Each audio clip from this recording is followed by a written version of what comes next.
Namaskar, friends, and I would like to welcome you to another very exciting vlog. আজকে আমরা একটা অদ্ভুত জিনিস নিয়ে কথা বলবো, অবশ্যই ভারতবর্ষের ওপরে। কিন্তু তার আগে বলবো আপনাদের একটা কথা যে এই ভিডিওটা আনতে হয়তো একটু দেরি হলো। দেরি হলেও আপনারা চিন্তা করবেন না। কারণ আমাদের এই আনফ্লো উইথ ব্লু অরাস চ্যানেলে শুধু লং কনটেন্ট না, ফেয়ারলি রেগুলার বেসিসে আমরা শর্ট কনটেন্টও আনতে থাকবো। ইনফ্যাক্ট আমরা অলরেডি কিছু শর্টস পাবলিশ করেছি, যা আপনারা এখন দেখতে পারেন। আমি যেটা করব, আমি আমাদের শর্টসের যে প্লেলিস্টটা, আনফ্লো শর্টস, তার একটা লিঙ্ক আমাদের ডেসক্রিপশন বক্সে দিয়ে দেব। আবার শর্টস আসছে মানে যে লং কনটেন্ট আসবে না তার তো কোনো মানে নেই। যেমন আজকেই ধরুন আমরা একটা লং কনটেন্ট নিয়ে এসেছি।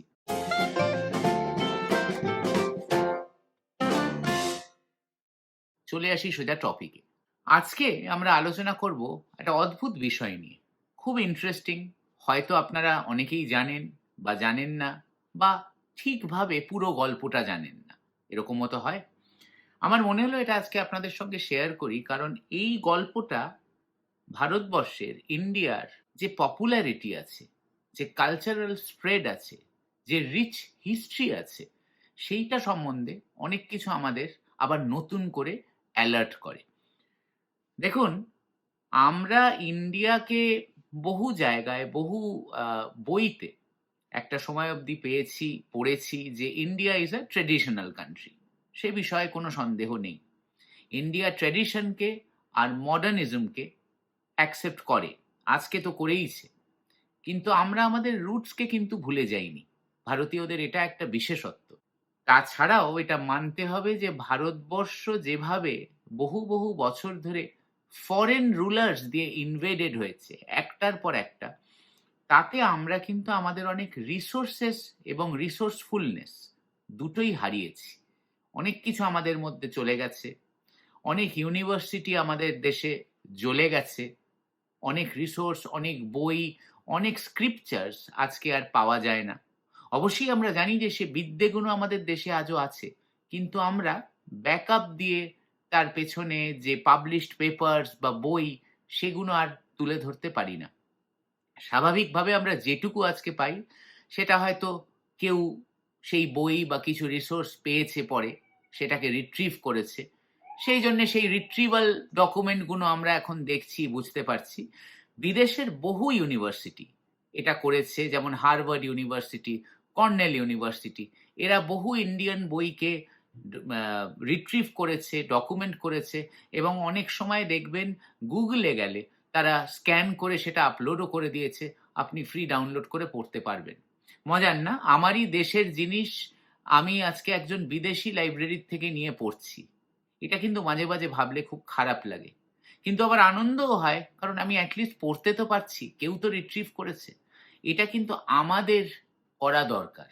করা উচিতও ছিল, করা দরকারও। এবং এখন এই লাইনে অনেক কাজ শুরু হয়েছে।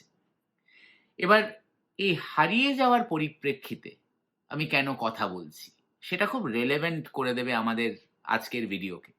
দেখুন, আমরা যখন স্কুলে পড়ি আমাদের একটা এডুকেশন সিস্টেমকে ফলো করতে হয়। আমাদের একটা বাঁধা ধরা সিলেবাসকে ফলো করতে হয়। সেই সিলেবাসের একটা ডিরেকশন আছে, কিছু তার মধ্যে টপিকস আছে। আমাদের সেই টপিক পড়তে হয়, কারণ সেইটা না পড়লে আমরা পরীক্ষায় পাশ করব না, আমরা সমাজে নিজেকে শিক্ষিত বলতে পারবো না। এইভাবেই স্কুল, কলেজ, পরীক্ষার পর পরীক্ষা আমরা দিয়ে যাই।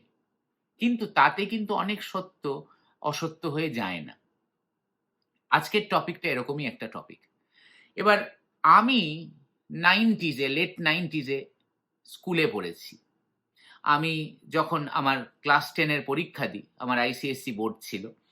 আমি যখন পড়ি তখন আমরা শিখেছি, আমরা ফিজিক্স পড়েছি, এবং আমরা শিখেছি যে ফিজিক্স মানেই আমরা যেটা পড়ে থাকি, ফিজিক্সে ভীষণভাবে এমফাসাইজ করে আমাদের পড়ানো হয়, সেটা হচ্ছে নিউটনিয়ান সায়েন্স। এবং নিউটনিয়ান সায়েন্স, ফিজিক্স, সেই মেকানিক্স, এই ব্যাপারগুলো আমরা পড়ে থাকি। কিন্তু নিউটন বললেই যেটা প্রথমে মাথায় আসে সেটা হচ্ছে ল অফ গ্র্যাভিটি।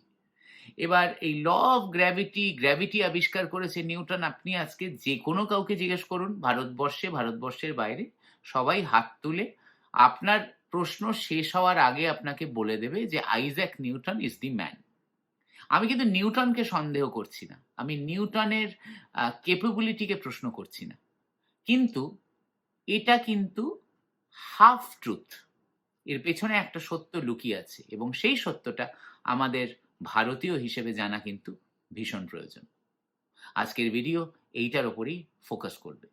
ভারতবর্ষে অনেক বছর আগে একজন বিদ্বান ছিলেন যার নাম ভাস্করাচার্য বা ভাস্করাচার্য। এবার উজ্জয়ন ডিস্ট্রিক্টে প্রচুর জায়গায় প্রচুর অ্যাস্ট্রোনমিক্যাল ডিভিশনের হেড ছিলেন। ভারতের তখন সহ্যাদ্রি রিজনে জন্মগ্রহণ করেন। উনি ব্রাহ্মণ ছিলেন এবং ওনার দক্ষতা ছিল দুটি বিষয়ের উপরে, অ্যাস্ট্রোনমি আর ম্যাথামেটিক্স। দুটোই এখনো ভীষণ প্রেভেলেন্ট সাবজেক্ট, আমি বলবো দুটোই আমাদের আজকেও কাজে লাগে। এবং ভাস্করাচার্যর প্রচুর রিসার্চ, প্রচুর পেপার্স, প্রচুর পিরিয়ডিক্যালস একটু খুঁজলে ভালোভাবে এখনো অনেক পুরনো লাইব্রেরিতে, যেমন স্টেট লাইব্রেরি, ন্যাশনাল লাইব্রেরিতে আপনি কিন্তু পাবেন। হয়তো আপনাকে একটু ধুলো পরিষ্কার করতে হবে, কিন্তু আপনি পেয়ে যাবেন। তো এই ভাস্করাচার্যর প্রচুর কন্ট্রিবিউশন আছে এই ফিল্ডে। কিন্তু অ্যাজ আ লেম্যান আমরা ভাস্করাচার্য বললেই যেটা জানতে পারি ওনার কন্ট্রিবিউশন ইন ম্যাথামেটিক্স। এবার ম্যাথামেটিক্স একটা কমপ্লেক্স বিষয়।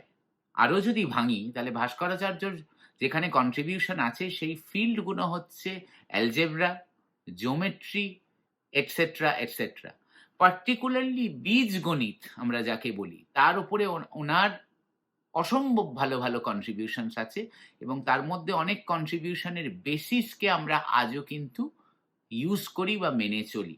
হয়তো সেই জায়গাগুলোয়, সেই লসগুলো পড়ার সময় আমরা এটা ভাবি না যে আরে এটা তো ভাস্করাচার্যের কন্ট্রিবিউশন, কারণ আমাদের কেউ বলেনি।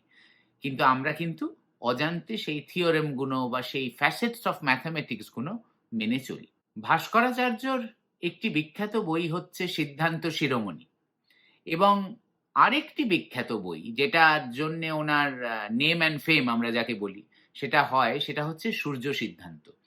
এবার সোজা কথায় আপনি যদি সূর্য সিদ্ধান্ত পড়েন, ওর মধ্যে আপনি ইনফরমেশন পাবেন অ্যাবাউট প্ল্যানেটারি পজিশনস, ইক্লিপস কি, কসমোলজি কি, বিভিন্ন প্ল্যানেট কিভাবে সূর্যের সাথে ইন্টারঅ্যাক্ট করছে, চাঁদ কিভাবে ইন্টারঅ্যাক্ট করছে।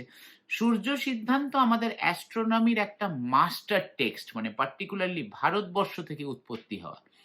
এবং আপনাদের এটা বলে দিই, আপনাদের মধ্যে যারা জ্যোতিষবিদ্যা বা জ্যোতিষ চর্চা করেন, জ্যোতিষ চর্চা বা আমাদের অনেক সাধনা আছে, যোগপথের অনেক সাধনা আছে যার বেসিস কিন্তু এই সূর্য সিদ্ধান্তর মধ্যে পাওয়া যায়। এইটা আপনাদের বলে দেওয়া এখানে দরকার, যদিও সেই টপিকের মধ্যে আমি আজকে ঢুকছি না। যে আমাদের যেটা দেহতত্ত্ব আছে, আমাদের শাস্ত্রীয় মতে ভারতবর্ষে আমরা গেলে এই কথাটা বারবার পাই যে আমাদের দেহর সঙ্গে আমাদের কসমোলজির একটা সিমিলারিটি বারবার কিন্তু ড্র করা হয়েছে।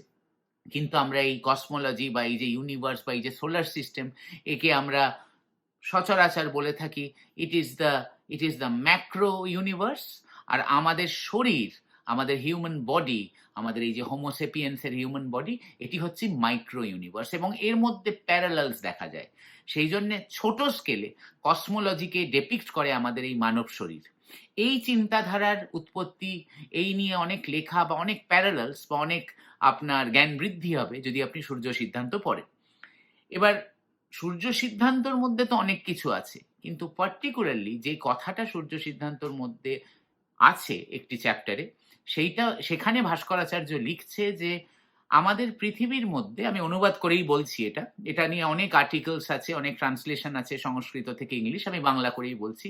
উনি বলছেন যে আমাদের পৃথিবীর মধ্যে এমন একটি ফোর্স আছে যে ফোর্সের জন্যে তার আশেপাশে চাঁদ, সূর্য এরা পরিক্রমা করে এবং এরা তাদের নিজস্ব তাদের একটি পথ আছে, তাদের একটি অরবিট আছে যার মধ্যে এরা পরিক্রমা করে এবং এটা সম্ভব হয় কারণ আমাদের পৃথিবীর মধ্যে একটি ফোর্স আছে। এই যে ফোর্সের কথা ভাস্করাচার্য বলেছে, এই যে একটা আননোন ইনভিজিবল ফোর্সের কথা ভাস্করাচার্য বলেছে যা আমাদের এই পৃথিবী মানে আমাদের মাদার আর্থের মধ্যে আছে, সেই ফোর্স কিন্তু হচ্ছে গ্র্যাভিটেশনাল ফোর্স। এবার কিরকম মজার ব্যাপার বলুন, আমি কিন্তু বলতে পারি law of gravity was discovered by Bhaskaracharya. And this is a fundamental truth. তাহলে নিউটন এলো কোথার থেকে? আমি তো শুরুতে বলছিলাম নিউটন। সেটাও কি ভুল? না, না, না, সেটা ভুল না। ভাস্করাচার্যর প্রায় কয়েকশো বছর পরে 1600 সেঞ্চুরিতে Isaac Newton law of gravity আবিষ্কার করে। আমি বলবো ইংরেজিতে রিডিসকভার করেন। Newton is not the discoverer of law of gravity. He rediscovered law of gravity. He further confirmed the findings of Bhaskaracharya, who stemmed from India. This is fascinating. আমার কাছে এটা আরো ফ্যাসিনেটিং হয়ে যায়, কারণ আমরা ভাস্করাচার্যের কন্ট্রিবিউশনটা ভুলতে বসেছি বা ভুলে গেছি বা জানি না, কিন্তু নিউটন আমরা সবাই মনে রেখেছি। এইখানেই কিন্তু আমাদের, এই গ্যাপটাই কিন্তু আমাদের ফিল করা উচিত। এবং আমি এই মুহূর্তে অত্যন্ত আনন্দিত বোধ করছি, অত্যন্ত উত্তেজিত বোধ করছি যে এরম একটা হয়তো খুব পেটি একটা ম্যাটার, এটা আমি আপনার সামনে শেয়ার করলাম, যেখানে কিন্তু ভারতবর্ষের একটা, মানে ভারতবর্ষ সম্বন্ধে একটা প্রাইডকে অনুভব করছি যে এরম একটা ইতিহাস থেকে টুকরো আপনার সামনে নিয়ে এলাম, যেখানে একটা মেজর ডিসকভারি। দেখুন, ল অফ গ্র্যাভিটেশন একটা সাংঘাতিক ডিসকভারি। আমরা স্কুলে যেমন একটা সেন্টেন্স আর একটা ফর্মুলা পড়ে মোটামুটি বুঝে যেতাম, তা তো নয়। আজকে আমাদের অ্যাস্ট্রোনমি বলুন, এই যে এত স্যাটেলাইট তৈরি হচ্ছে, নাসা এত কাজ করছে, আমরা যে মানুষের সঙ্গে মানুষের ইন্টারাকশন করছি, ম্যান, মেশিন, এনভায়রনমেন্ট নিয়ে কথা বলছি, ক্লাইমেট চেঞ্জ নিয়ে কথা বলছি, nothing would have existed without gravity. মানে খুব সোজা বোঝা যায়, আপনি যদি একটা আর্টিফিশিয়াল এনভায়রনমেন্টে চলে যান, বা আপনি যদি মুনস অ্যাটমসফিয়ার বা চাঁদের অ্যাটমসফিয়ারে চলে যান, আপনি সঙ্গে সঙ্গে বুঝতে পারবেন যে আপনার জীবনে গ্র্যাভিটি না থাকলে কি হতে পারে। গ্র্যাভিটি না থাকলে আমাদের শরীরের, মানে আমাদের কোনো অস্তিত্ব থাকবে না, আমাদের কোনো ওয়েটের সেন্সেশন থাকবে না, অনেক রকম অসুখ-বিসুখ করবে। এই গ্র্যাভিটি আছে বলেই কিন্তু আপনার হার্ট কাজ করছে, আপনার প্রপার ব্লাড সার্কুলেশন হচ্ছে, আপনি উঠে দাঁড়াতে পারছেন, আপনি আমার মতন চেয়ারে বসে কথা বলতে পারছেন, আপনার মাসল মুভমেন্ট হচ্ছে, আপনি দৌড়তে পারছেন। Gravity is everything. মানে আমরা মাদার আর্থে এইভাবে আমরা দাঁড়িয়ে আছি তার উপরে বিকজ অফ দিস গ্র্যাভিটি। না হলে আমরা হয় পড়ে যেতাম, নয় উড়ে বেড়াতাম। তো এই গ্র্যাভিটি একটি সাংঘাতিক ডিসকভারি, যা অরিজিনালি কিন্তু ভাস্করাচার্য করেছিল সূর্য সিদ্ধান্তে। আইজ্যাক নিউটন জাস্ট ওটাকে কয়েকশো বছর পরে রিডিসকভার করেছে। যদি তথ্যটা আপনার ভালো লাগে তাহলে আমাদের কমেন্ট করে জানান। যদি তথ্যটা আপনি প্রথমবার শোনেন তাহলেও আপনি কমেন্ট করে জানাতে পারেন। এই রকম ধরনের টপিকস আপনার যদি আরো শুনতে ইচ্ছে করে, যেখানে আমাদের ফোকাসটা থাকবে ভারতবর্ষকে এক্সপ্লোর করা, অথবা সোজা ভাষায় বললে এক্সপ্লোর ইন্ডিয়া, আমরা আমাদের লাইফস্টাইলের সাথে মার্জ করে আপনাদের সঙ্গে, আপনাদের সামনে প্রেজেন্ট করতে থাকবো। আশা করি আপনাদের ভালো লাগবে, আমাদের তো ভালো লাগছেই। আর যেটা সবসময় বলবো, যদি আমাদের ভালো লাগে, যদি আমাদের এই সেলফ ফান্ডের ইনিশিয়েটিভটা আপনার ভালো লাগে, আমাদের চ্যানেলে অবশ্যই লাইক দিয়ে দেবেন, সাবস্ক্রাইব করে দেবেন। আর যাদের যাদের এই ভিডিওটা শেয়ার করলে আপনার মনে হয় যে তাদের কিছু জ্ঞান বৃদ্ধি হবে, তারা কোনো ইনফরমেশন জানতে পারবে, সেই ইনফরমেশনটা তাদের মধ্যে দিয়ে দেবেন। আমাদের শুরুর দিকে আপনাকে যা বলেছিলাম, লং কন্টেন্ট আসতে থাকবে, শর্ট কন্টেন্টও এখন আসবে। আপনারা আমাদের শর্টস দেখতে পারেন, আমি তার প্লে লিস্টের লিঙ্কটা আমাদের ডেসক্রিপশন বক্সে দিয়ে দেবো। ভীষণ ভালো থাকুন, ভীষণ আনন্দে থাকুন, ভীষণ সুস্থ থাকুন। উইকেন্ড তো প্রায় চলে এলো, খুব তাড়াতাড়ি দেখা হবে আরেকটা ভিডিওতে। আজকে চলি, নমস্কার।